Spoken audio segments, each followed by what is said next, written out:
Hello, my name's Simon from Puzzlebox. I'm going to show you droptask, a brilliant way to help learners organise their own learning. I'm dyslexic, and as a result of that I find using even a simple thing like a text list really difficult. So I'm going to show you how to do it a different way and be able to track your goals. What we've got on screen, on the left hand side over here, is what I'm going to create. And on the right hand side, we're on the droptask application, which is free at droptask.com, and I'm going to show you how to recreate the image on the left. So first of all, what we need to do is to create our new group. So our new group is going to be called targets. So all we do is go up to the icon up here, hold down our left mouse button and simply drag it onto our page. That then asks us to name our group, so we're going to call it targets. And then we need to select our colour. We're going to go green just as we've got on the image on the left. And then simply click on the create group button.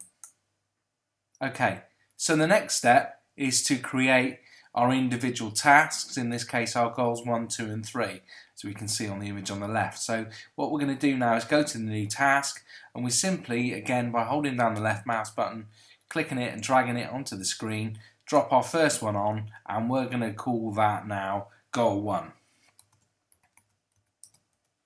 And then we're going to click on the create task button, and there you can see we've got our goal 1. So what I'm going to do, just repeat the process again, go to the new task button, click on it with the left mouse button, drag it inside of the targets group and just release the mouse, and now we're going to type in goal 2 and click on the create task button. And then finally, we're going to repeat that step again for the third one and call it goal 3. And then click the create task button to confirm it.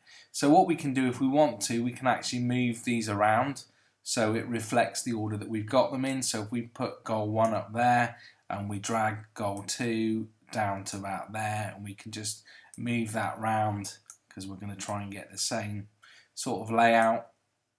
For the demonstration purposes, that's close enough. So you can see how you can move it around. So what we're then going to do is look at how then we can add the other information.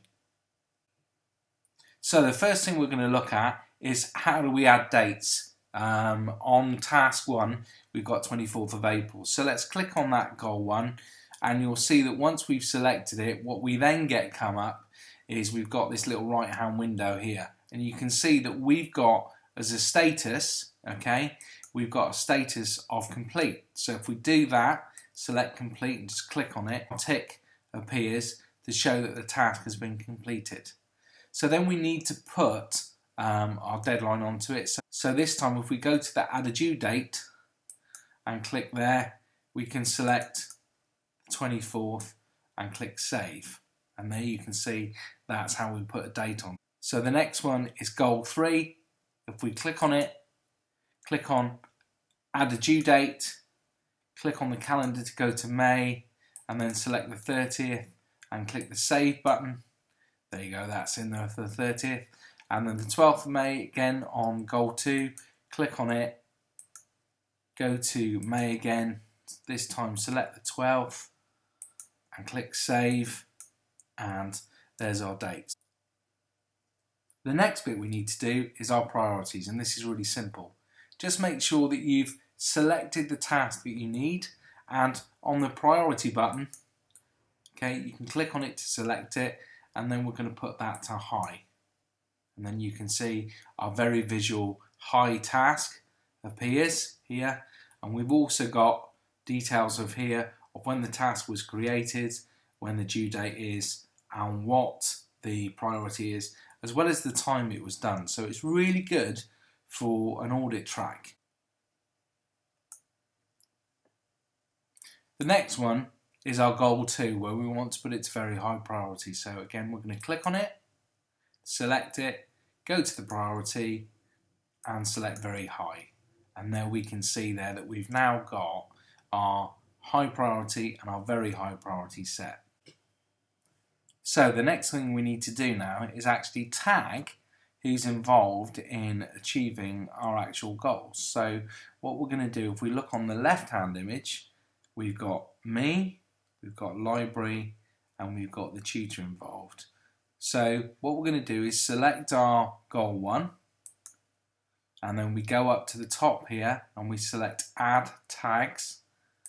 We click on that once, and you can see there that I've got a me already typed in, and I've selected it, and that's added it.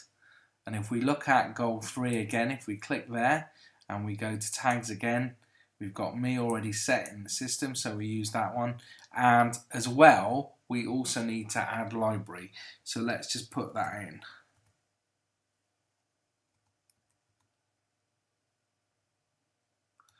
Type the library in and we hit enter on that in that field, and that confirms it. So you've now got me and library on goal 3.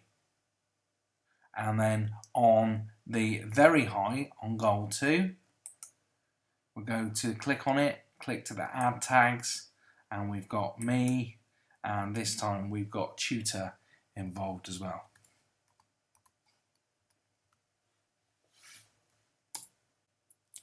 So the next bit we need to do is to finally put our status onto our goal 3.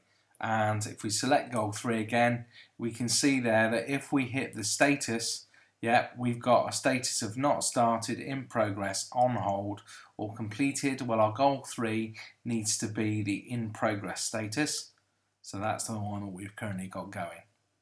So there you go. You can see very, very quickly, within a few minutes, we've now created that itself. You can see that it's very visual, it's very simple, very easy to track your progress, very easy to see from your right hand toolbar what the due date is, what the priority is, who is actually tagged and involved in the task, and what's actually happening in the task status.